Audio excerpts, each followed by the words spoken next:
තස්ස භගවතු අරහතු සම්මා සම්බුද්දස්ස නමෝ තස්ස භගවතු අරහතු සම්මා සම්බුද්දස්ස නමෝ තස්ස භගවතු අරහතු සම්මා සම්බුද්දස්ස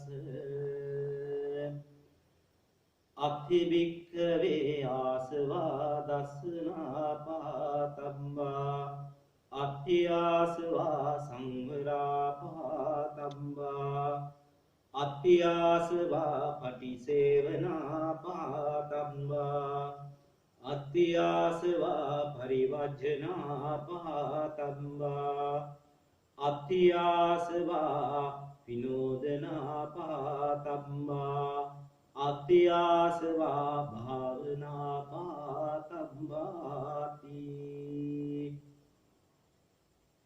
සද්ධා ගුණගරුක වාසනාවන්ත පින්වතුනි, ධම්රස ටීවී ආයතනයේ මගින් ආරම්භ කරන ලද ධර්ම දේශනා මාලාව එහි දෙවෙනි දවස වශයෙන් අද දවසේ මේ සබ්බාසව සූත්‍ර දේශනාවේ දෙවෙනි කොටසයි මේ අවස්ථාවේ දේශනා කරන්නට මේ ආරම්භ කරන්නට උත්සාහ කරන්නේ. ඒ අනුව සබ්බාසව සූත්‍රය දේශනා කිහිපයකින් ඉදිරිපත් කිරීමේ බලාපොරොත්තු ඇතුව ඊයේ දවසේ ආරම්භ කළ දේශනා මාලාවේ දෙවෙනි අදියර වශයෙන් ඒ අත්‍යාසවා දස්සනා පහතබ්බා කියන කාරණය තවදුරටත් විස්තර කරන්නටයි මේ අවස්ථාවේ බලාපොරොත්තු වන්නේ. ඊයේ දවසේ දේශනාවේ ඒ දර්ශනය කියන්නේ කුමක්ද කියන කාරණය මනා පැහැදිලි කරන්නට යෙදුනා. තවදුරටත් මේ දර්ශනය කියන්නේ කුමක්ද කියන කාරණය අවබෝධ කර ගන්නටයි අපිට අවශ්‍ය වෙන්නේ. මේ දේශනාවට සවන් දීම තුළින් තවත් ඒ අවබෝධ ඥානය පුළුල් කර ගැනීමේ හැකියාව ඔබට ඇති වෙයි කියලා අපි විශ්වාස කරනවා. දර්ශන භූමිය කිව්වම විශේෂයෙන් බුදු ශාසනයේ නැත්නම් මේ බුදු දහම තුල තියෙන ධර්ම අවබෝධයේ පළවෙනිම අදියර නිවැරදි බෞද්ධයෙක් වෙන්නේ එතනදී ඒ පළවෙනි අදියරටපත් වුණාමයි. ඒ අනුව දර්ශනය කියන්නේ සෝතාපන්න මාර්ගඥානය හෝ මාර්ගයට ඵලයටපත් වීම කියන කාරණය. මාර්ගඥානය හෝ ඵලයටපත් වීමේ අවස්ථාව තමයි දර්ශනය කියලා කියන්නේ කියන කාරණේ අපි විස්තර කර ගන්නට යෙදුණා. කොටින්ම කිව්වොතින් දුක්ඛේ ඥානය, සමුදය ඥානය, නිරෝධ ඥාන, මග්ග ඥාන කියන ආකාරයට සම්මාදිට්ඨියටපත් වීම දර්ශනයමයි. මේ දර්ශන භූමියටපත් වීමේදී අපට ඇති වෙන්නේ ශ්‍රුතමය ඥානයක් බව අපි ඊයේ දවසේදී පැහැදිලි කර ගන්නට යෙදුණා. මේ ශාසනය තුල ලෝතර බුදු කෙනෙක් සහ පසේ බුදුරජාණන් වහන්සේ කෙනෙක් හැරුණු කොටගෙන අනිත් සියලු ශ්‍රාවකයින් දර්ශන භූමියට එළඹෙන්නේ ශ්‍රවණය කිරීමෙන්මයි.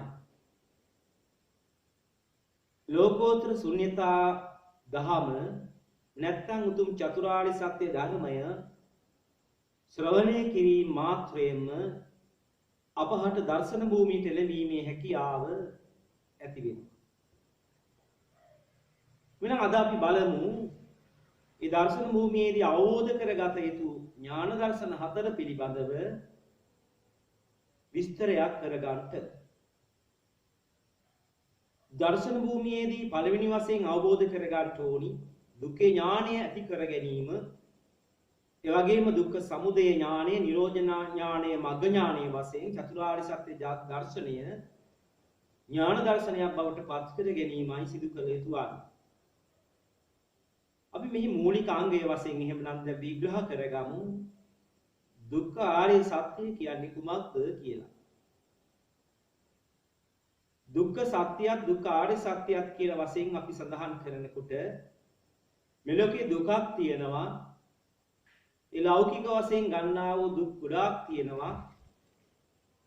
ඒ ලෞකික වශයෙන් ගන්නා වූ දුක්ඛ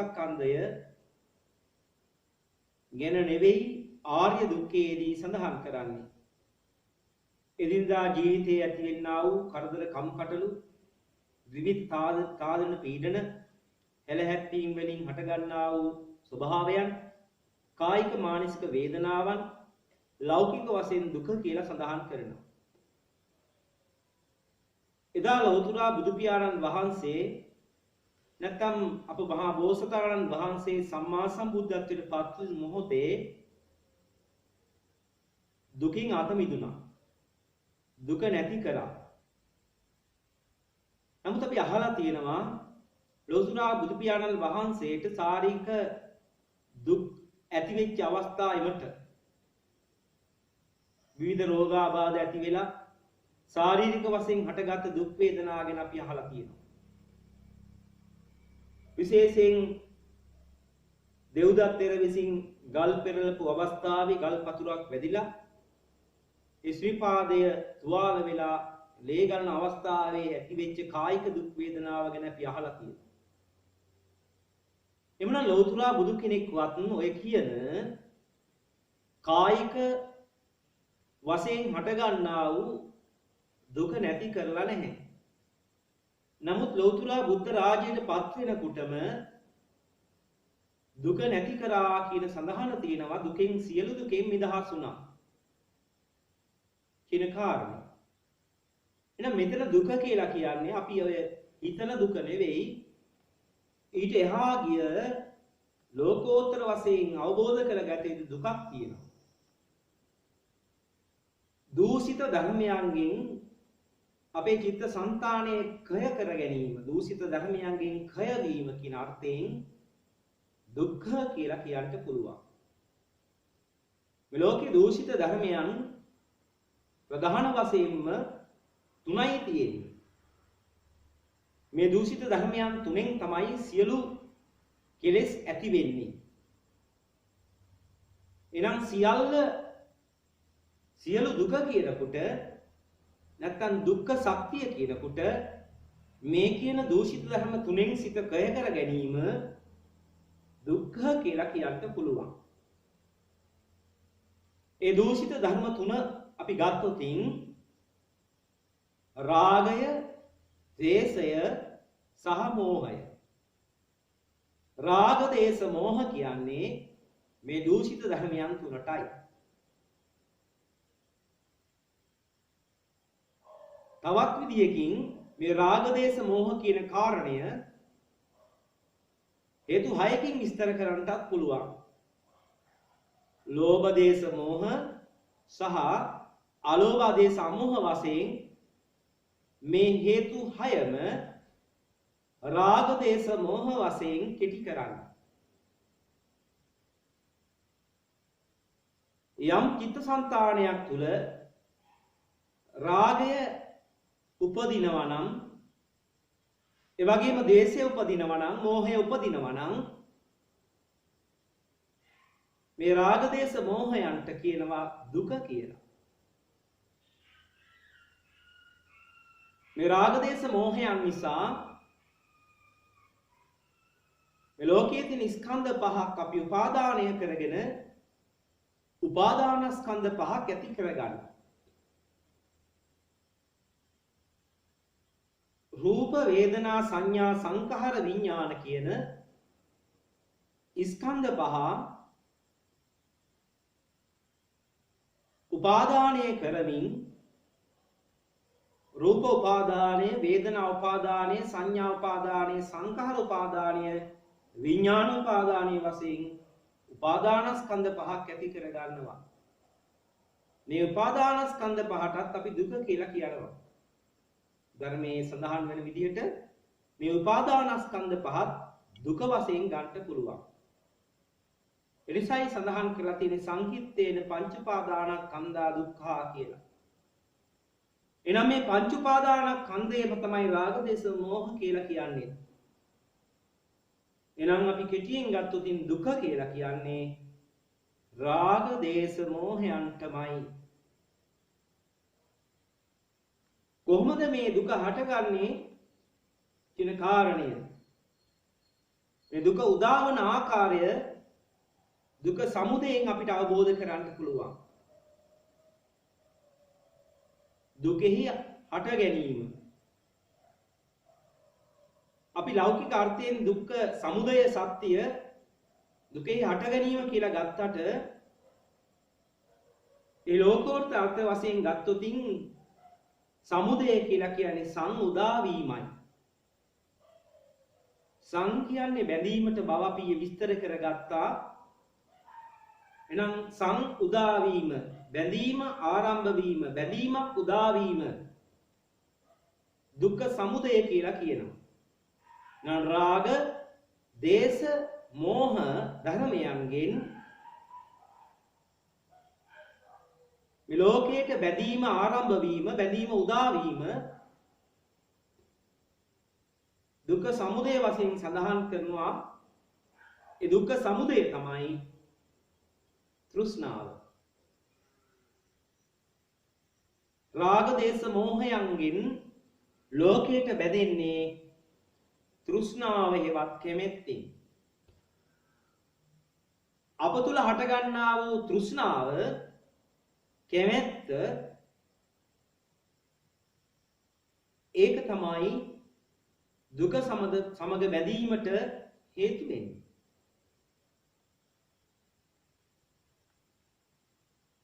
අවිද්‍යා සමුදයෝ රූප සමුදය.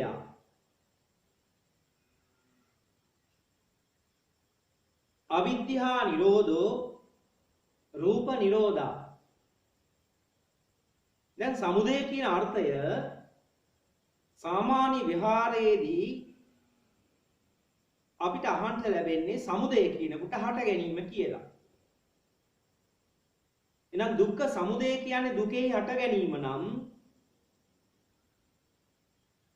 අවිද්‍යා සමුදයෝ රූප සමුදයා කියන කාරණේට අපිට අර්ථය දෙන්න වෙන්නේ අවිද්‍යාව හට ගන්නකොට රූප හට ගන්නවයි කියලා. එහෙමනම් මේ සමුදය කියන එකට හට ගැනීම කියන අර්ථය ලබා දුන්නොතින් ධර්ම පරස්පරයක් ඇති වෙන බව අපිට පැහැදිලි වෙනවා.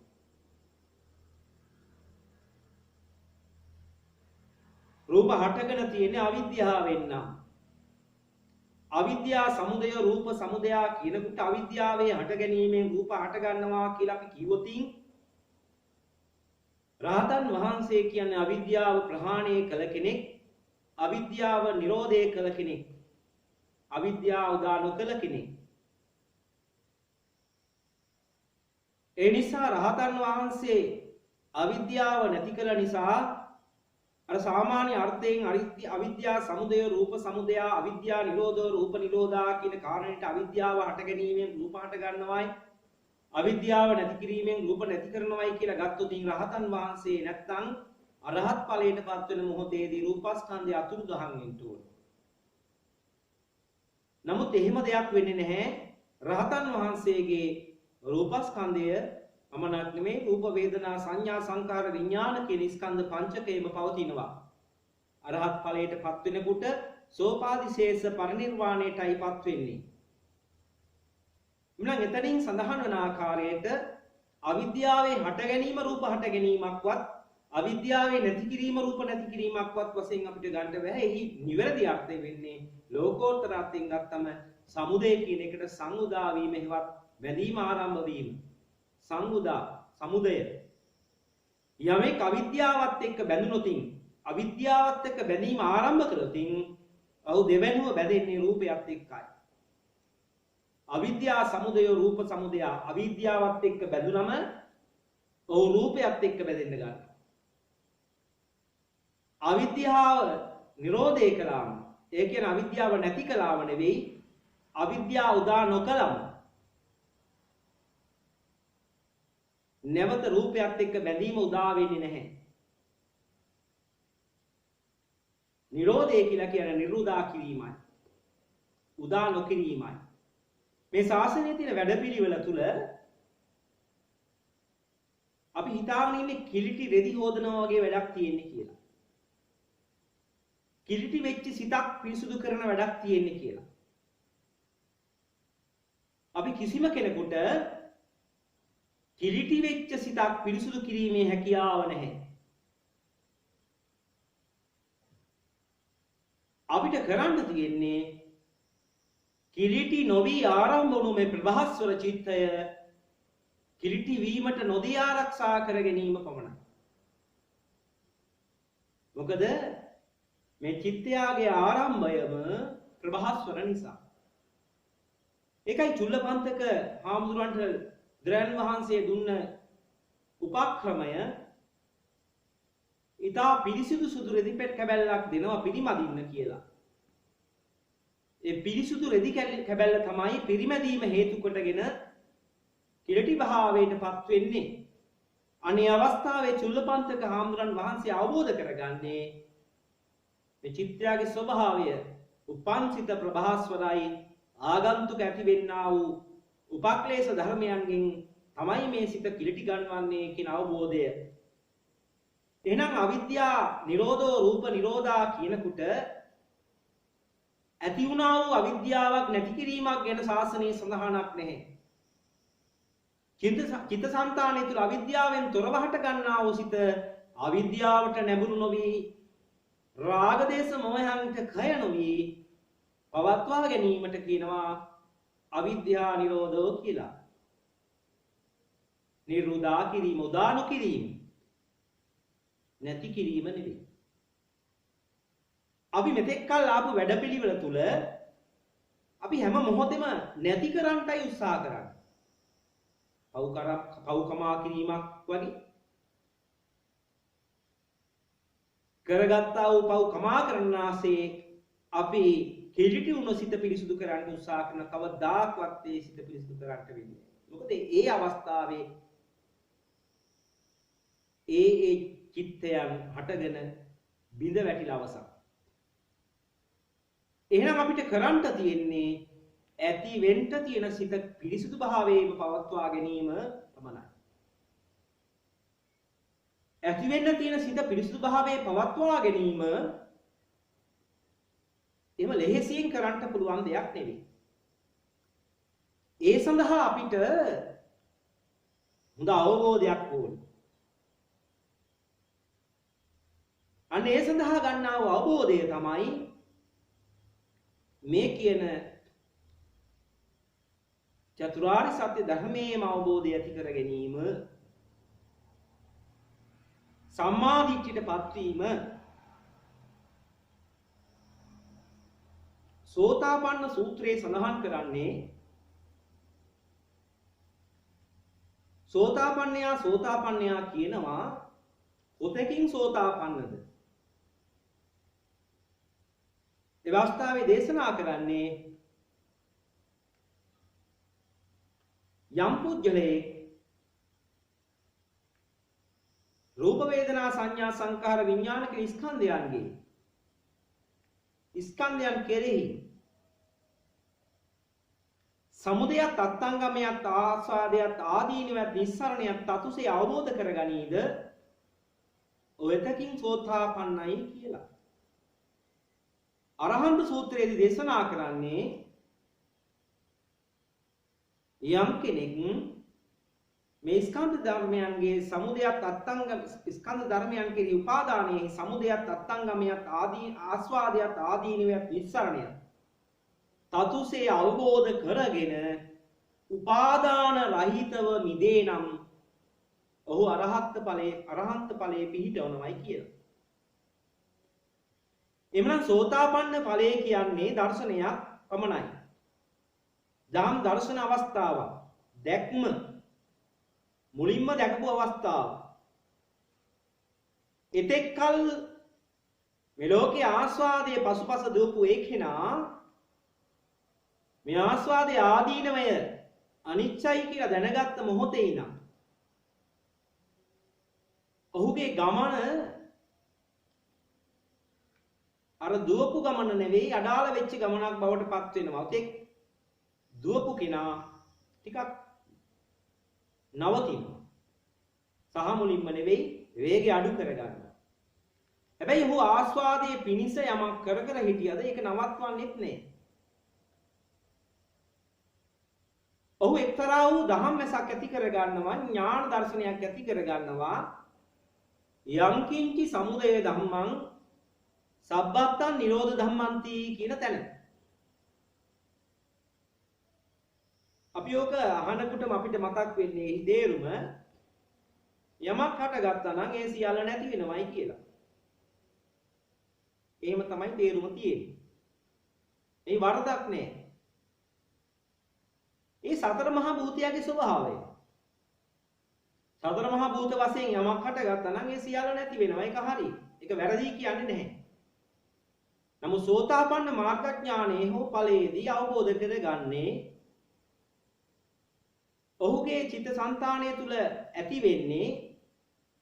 වෙන සිතුවිල්ල තමයි යංකින්චි සමුදය ධම්මං සබ්බත්තං නිරෝධ ධම්මන්ති කියලා සඳහන් කරන්නේ. මොකද්ද?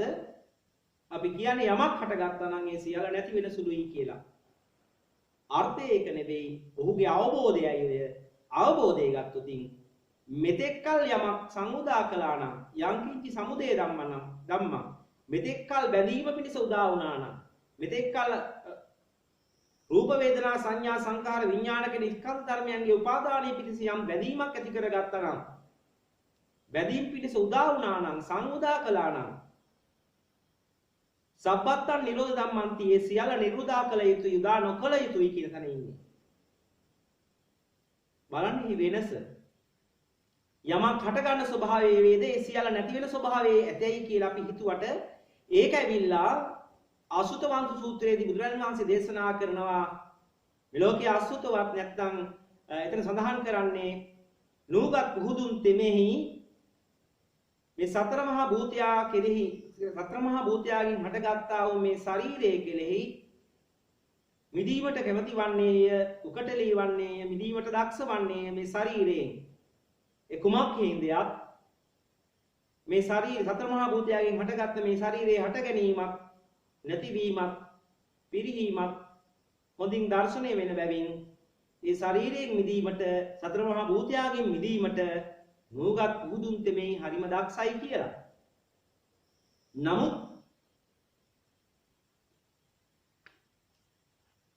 සුතවත් ආර්ය ශ්‍රාවකයා බවට පත් වෙන විට ඔහු මේ සතර මහා භූතයා කෙරෙහි නෙවෙයි උකටලී වන්නේ ඒ චිත්තසංතානය තුල යම් බැඳීමක් උදා වෙනවා නම් බැඳීමකින් තොරව හට ගන්නා වූ මේ සිතුවිල්ල තුල රාග දේශ මොහයන්ගෙන් යම් බැඳීමක් උදා වෙනවා නම් ඒ සංඋදාව නිරෝධා කළ යුතුයි කියන තැනට ඔහුපත් වෙනවා තීරණයක් ගන්නවා.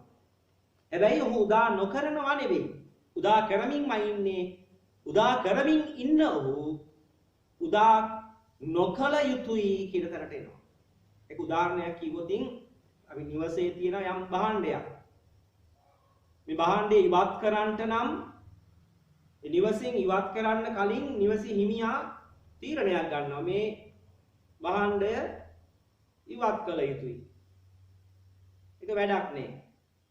අන්න ඒ හා සමානවම මේ චිත්තසංතානයේ හට ගන්නා වූ මේ ප්‍රභාස්වර චිත්තයේ කිලිටි ගන්නා වූ රාග දේශ මොහයන් උදා නොකිරීම නැත්නම් බැඳීම පිණිස උදා නොවීම නිරුදා කිරීම සිදු කළ යුතුයි කියන තැනටපත් වීමයි ධම්මැස පහළ වීමේදී සෝතාපන්න මාර්ග ඥානයේදී හෝ ඵලයේදී ඇතිවෙන අදහස ධම්මැස යං කිංචි සමුදය ධම්මං සබ්බත්තං නිරෝධ ධම්මන්ති කියලා කියන්නේ. එවනම් මේ කාරණේ හොඳින් වටහා ගන්න ඕනේ.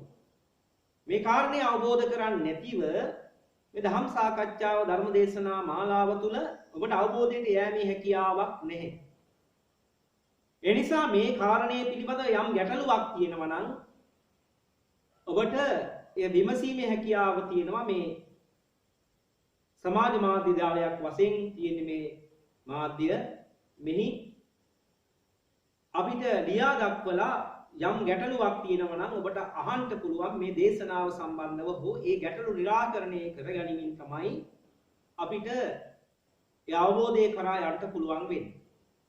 එමනම් සමුදය කියලා කියන්නේ හට ගැනීමම නෙවෙයි සංඋදා වීම හේවත් බැඳීමේ ආරම්භ වීමයි. බැඳීමකින් තොරව හට ගන්නා වූ චිත්තසංතානය තුළ රාග දේශ මොහයන්ගෙන් යම් බැඳීමක් උදා වෙනවා නම් ඒක සමුදයයි. එහි නිරෝධා කිරීමයි අපි සිදු කළ යුතු වන්නේ. අන්නේ අවබෝධ ඥාණයට පැමිණීම තමයි දර්ශනයෙන් සම්පන්න වීම. මේ අවබෝධ ඥාණයට පැමිණීමට නිකම්ම බෑ. එhmenan ඒ කාරණය පිළිබඳව මන අවබෝධයක් ඇති වෙන ආකාරයෙන් දහමක් ශ්‍රවණය කළ යුතුමයි. ඒ දහම ලෝකෝත්තර ශුන්‍යතා ධර්මයේ වේ යුතුයි. එhmenan අපි ඉදිරියේදී සාකච්ඡා කරන්නේ දේශනා කරන්නේ මේ දර්ශනය පිළිබඳව තවදුරටත් විස්තර කරන්න තියෙනවා. මේක සුළු පටු කාරණයක් නෙවෙයි. මේ කාරණය අවබෝධ කරගන්න නැතිව අපිට එතනින් එහාට ගමනක් නැහැ ශාසනය තුල. යම් පුජ්‍යලයක් දර්ශනයට පත් වෙනවා නම් ඔහු තුල දස සංයෝජන ධර්මයන්ගෙන් තුනක් ඉවත් වෙලා යනවා.